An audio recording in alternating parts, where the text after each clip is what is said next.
तथ्यों को समझें, दृश्यों में न उलझें। भगवान ने अपने बाद चेतना का दूसरा स्तर मनुष्य का ही बनाया है। मनुष्य की ज्ञानेंद्रियां और कर्मेंद्रियां इतनी समर्थ हैं कि उसे सृष्टि का सर्वसमर्थ प्राणी कहा जाना उचित ही है। यह उसके काय कलेवर की विशेषता है। सचेतन अदृश्य सत्ता का यदि लेखा जोखा लिया जाए तो प्रतीत होगा कि न केवल भौतिक जगत पर वरन अदृश्य क्षेत्र के रूप में जाने जाने वाले सूक्ष्म जगत पर भी उसका असाधारण अधिकार है। दृश्य और अदृश्य दोनों ही लोकों पर उसका अधिकार होने से मानवीय सत्ता को सुर दुर्लभ भी कहा जाता है। किसी ने सच कहा है कि मनुष्य भटका हुआ देवता है। उसके अंतराल में दैवी शक्तियों का तत्वतः समग्र निवास है, पर दृश्य जगत के जाल जंजाल में स्वयं को भूल जाने के कारण ठोकरे खाता और जहां तहां भटकता है।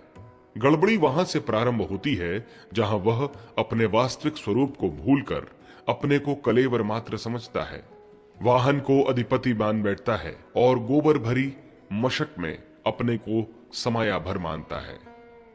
दर्पण में अपनी छवि तो होती है, व्यक्तित्व नहीं। शरीर कुछ तो है पर सब कुछ नहीं। उसकी इच्छा आवश्यकता को भी पूरा किया जाना चाहिए, पर मात्र उसी के लिए सब कुछ निछावर कर देना भूल है। अच्छा होता सवार और घोड़े का संबंध भी समझ लिया होता। भेड़ों के झुंड में पले सिंह ने अपने को भेड़ मान लिया था। यह कथा सुनी तो बहुतों ने है, पर यह अनुभव कोई बिरले ही करते हैं कि उपहासास्पद कथा उक्ति सीधी अपने ही ऊपर लागू होती है।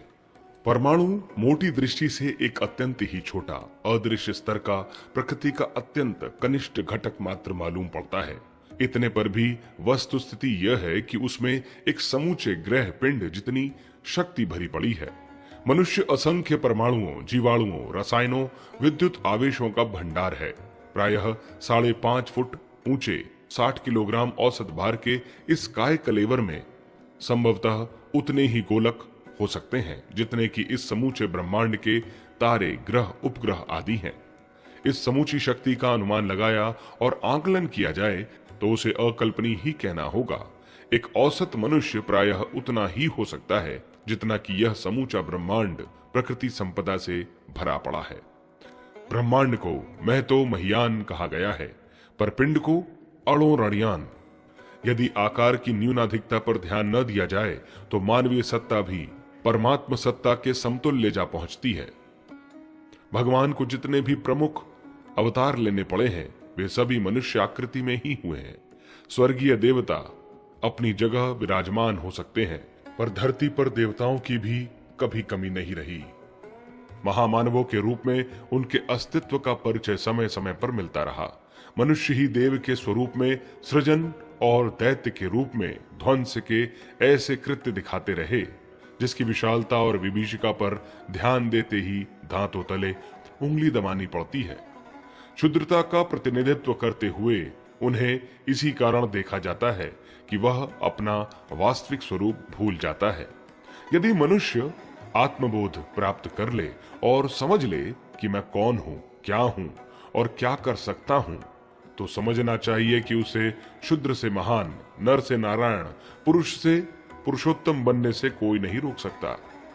आंखों पर जिस रंग का चश्मा लगा लिया जाए, समस्त संसार उसी रंग का दिख पड़ता है। संसार के दृश्य कैसे ही क्यों ना हो, पर यदि अपनी आंख की पुतली काम करना बंद कर दे तो फिर सर्वत्र अंधकार ही दिख पड़ेगा। कान बहरे हो जाएं तो कहीं किसी शब्द का अस्तित्व न रहेगा। अपने दृष्टिकोण के अनुरूप सारा वातावरण दिख पड़ता है। हर व्यक्ति का अपना संसार अलग से रचा हुआ है और वह उसी में विचरण करता है। स्वर्ग और नरक दोनों ही मात्र अनुभूतियां हैं जिनको हर व्यक्ति इच्छानुसार अपने लिए विनिर्मित करता एवं बदलता रहता है। यह संसार जड़ पदार्थों का बना है, उसमें भले बुरे जैसा कहीं कुछ नहीं है। जड़ पदार्थों का अपना स्वरूप भर है, उनके सुख और दुख की अनुभूति तो मनुष्य की खुद की गढ़ी हुई है। पाप पुण्य पदार्थ तो कैसे करेंगे, उनका सदुपयोग दुरुपयोग ही पाप पुण्य की अनुभूति गढ़ते हैं। इंजन कितना ही समर्थ या कीमती क्यों ना हो, उसे चलाने की क्षमता तो सजीव मनुष्य में ही होती है। रेलगाड़ी अपने बलबूते किसी निर्दिष्ट लक्ष्य तक नहीं पहुंच सकती, अधिक से अधिक कोई दुर्घटना करने की निमित्त भर बन सकती है। संसार भर का वातावरण जड़ पदार्थों से विनिर्मित होने के कारण अपने बलबूते कुछ भरा बुला नहीं कर सकता। सचेतन सत्ता का प्रत्यक्ष प्रतिनिधित्व करने वाला मनुष्य ही हर परिस्थिति के लिए पूरी तरह उत्तरदायी है। तथ्यों को समझते हुए हमें जैसा भी कुछ भला बुरा भविष्य विनिर्मित करना हो, उसी के अनुरूप जनमानस विनिर्मित करना चाहिए। सतयुग और कलयुग में लोगों के शरीर निर्वाह क्रम में कोई बड़ा अंतर नहीं होता, फिर भी जो जमीन आसमान जैसा अंतर दिख पड़ता है, उसका सृजन करता वस्तुतः मनुष्य ही है। वह न केवल अपने भाग्य का निर्माता आप है, वरन उसी का सामूहिक चिंतन, क्रियाकलाप, प्रवाह वैसा ही कुछ बनाकर खड़ा कर देता है जैसा कि सोचा या चाहा गया था। हमें मुरझाए पत्ते सींचने की योजना नहीं बनानी चाहिए, वरन जड़ तक खाद पानी पहुंचाने का प्रयत्न करना चाहिए। पूछा जाता है कि उज्जवल भविष्य की संरचना के लिए क्या करना होगा। यदि प्रश्न का सही उत्तर अपेक्षित हो तो वह एक ही हो सकता है, दृष्टिकोण का परिवर्तन। यूं मन समझाने के लिए ऐसा भी कुछ सोचा जा सकता है कि प्रयत्न क्या करने होंगे, पदार्थों के सरंजाम जुटाने में किस प्रकार के प्रयास परिवर्तन करने होंगे। उत्तर उन प्रश्नों के भी हो सकते हैं और कार्यक्रम तदनुरूप भी बन सकता है। योजनाएं बनाने वाले इन्हीं गोरख धंधों को उलझाने सुलझाने में लगे भी रहते हैं, किंतु यह शतरंज की गोटियों को इधर उधर हटाते उठाते रहने का मनोरंजन भर है। वस्तुतः उस सारे खेल में बाजी हारना जीतना खिलाड़ियों की मानसिकता पर निर्भर करता है। गोटियां व्यर्थ ही बदनाम होती या सम्मान पाती रहती हैं। मोटी बुद्धि दृश्यों, पदार्थों, घटनाओं को ही सब कुछ मानती है। चिंतन, दृष्टिकोण, उत्साह, साहस जैसी अदृश्य प्रवृत्तियों के संदर्भ में हर किसी के लिए यह अनुमान लगाना कठिन होता है कि पर्दे के पीछे काम करने वाले मदारी की उंगलियां ही समूचे प्रहसन के निमित्त हैं। तमाशों का सूत्रधार तो मानसिकता का बाजार ही होता है। समस्याओं का वास्तविक हल उसी के हाथ है। बंदी कठपुतलियों के साथ माथापच्ची करना कुछ अर्थ ही नहीं रखता। फिर भी बच्चों को चाबी के खिलौनों की हलचलें ही प्रभावित करती हैं। उन्हें यह कहां पता होता है कि उसके भीतर जमे हुए पुर्जे ही या चित्र विचित्र हलचल करते हैं। इन विभीषिकाओं से कौन जूझेगा, कैसे जूझेगा? प्रत्यक्ष समस्याओं में अनेक ऐसी हैं जो देखने में अत्यंत भयावह मालूम पड़ती हैं और जिसका समाधान भी सरल नहीं दिख पड़ता। सारी दुनिया उनके कारण चिंतित है। मूर्धन्य जनों को बहुत माथापच्ची करने के उपरांत भी कोई हल नहीं सूझ पड़ता। इन समस्याओं में सर्वप्रथम है वातावरण में सतत घुल रहा जहर। औद्योगिक कारखाने वायु को विषमय बना रहे हैं। लगता है कि कहीं शुद्ध वायु के अभाव में घुटन से ही जीवों को दम न तोड़ना पड़े। औद्योगिक उत्पादनों के विषैले रसायन जलाशयों में बहाए जाते हैं। वही पानी घूम फिरकर पीने के काम आता है। मंद विष पीते रहने पर देर सवेर उनका प्रतिफल मरण ही हो सकता है। रासायनिक खादें और कीटनाशक विष आहार में सम्मिलित होकर स्वास्थ्य को चौपट करते रहते हैं। वायु प्रदूषण के कारण वातावरण का तापमान दिन दिन बढ़ता जाता है। विश्व का हिम भंडार पिघलाने और समुद्रों में बाढ़ आने की चुनौती देता है। पृथ्वी के ऊपर का सुरक्षा कवच भी फटता जा रहा है और खतरा बढ़ रहा है कि अंतरिक्षीय मारक किरणें कहीं धरातल को भून कर न रख दे। प्रदूषण का शोषण वृक्ष वनस्पतियों के माध्यम से होता है। उन्हें बेतरह काटा जा रहा है। इससे धरती के रेगिस्तान बन जाने, भूमि की उर्वरता समुद्र में बहकर पहुंच जाने, भयंकर बाढ़ें आने, वर्षा का अनुपात घट जाने जैसी कितनी ही प्रकृति के कोप से उत्पन्न होने वाली विभीषिकाएं क्रमशः निरंतर बढ़ती जा रही हैं। उद्योगों में कोयला, खनिज तेल आदि का इतना अधिक दोहन हो रहा है कि उस चिर संचित भूगर्भ वैभव का अंत निकट आता जा रहा है। ईंधन के अभाव में कारखाने एवं द्रुतगामी वाहन भविष्य में कैसे चलते रहेंगे, यह एक बड़ा प्रश्न है। फिर इसी प्रयोजन के लिए धातुएं भी तो असाधारण मात्रा में प्रयुक्त होती हैं। उनकी खदानें भी तो सीमित हैं। जिस तेजी से उसका दोहन हो रहा है, उसे देखते हुए लगता है कि निकट भविष्य में धातुओं की उपलब्धि भी दुर्लभ हो जाएगी। धरती को तेजी से वनस्पति उत्पादन से छीनकर आवासीय प्रयोजन के लिए, कारखाने, दफ्तरों के लिए प्रयुक्त किया जा रहा है। उपजाऊ भूमि की कमी पड़ती जाने पर पशु पक्षियों तथा अन्य जीव जंतुओं का निर्वाह कठिन हो जाएगा और धरती का संतुलन भी गड़बड़ा जाएगा। पशुओं, वृक्षों और मनुष्यों के निर्वाह का परस्पर अन्योन्याश्रित संबंध है।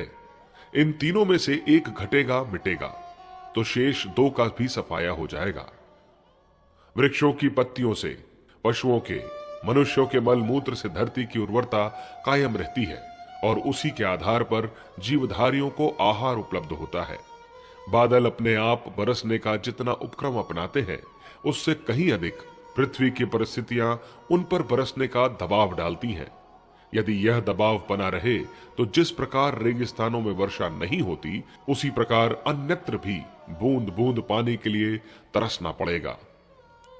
पानी और हवा के बिना तो जीवन थोड़े समय भी स्थिर नहीं रह सकता।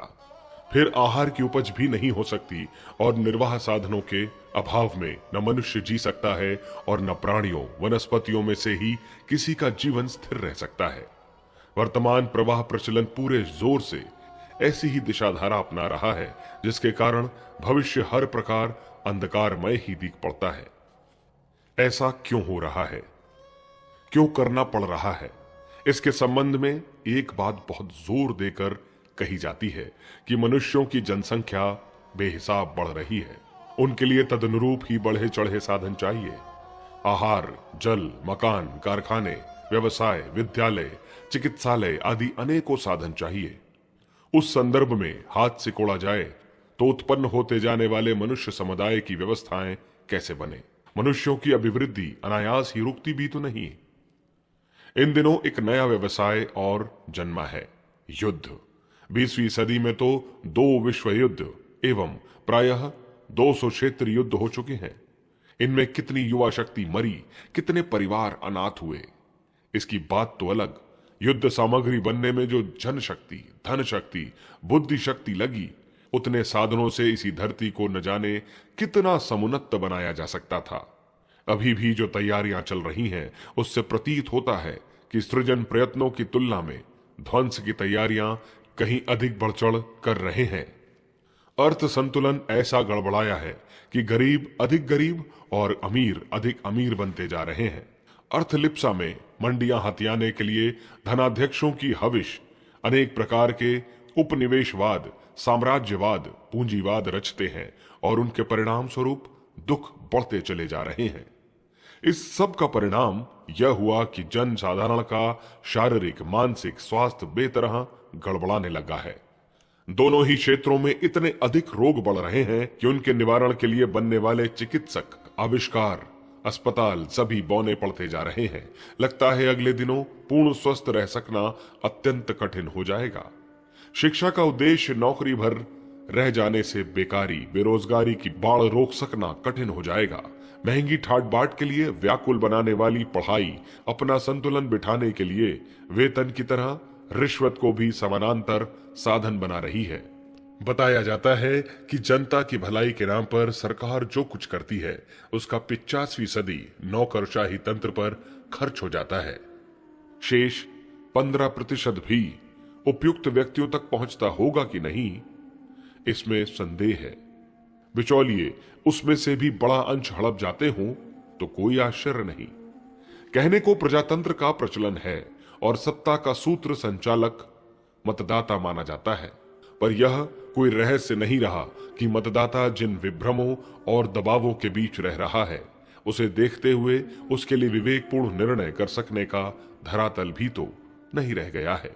शासन संचालन को देखते हुए नए सिरे से सोचना पड़ता है कि राजतंत्र, अधिनायकवाद आदि की तुलना प्रजातंत्र को मिल भी सकती है या नहीं।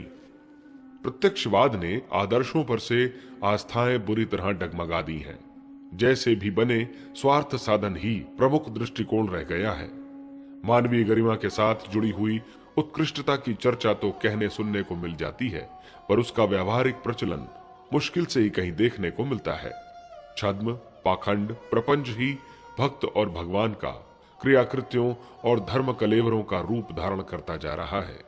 इन परिस्थितियों में हर सोचने वाले का मन टूटता और संदेह होता है कि उज्जवल भविष्य की संरचना का उद्देश्य किस प्रकार, किस आधार पर पूरा हो सकेगा।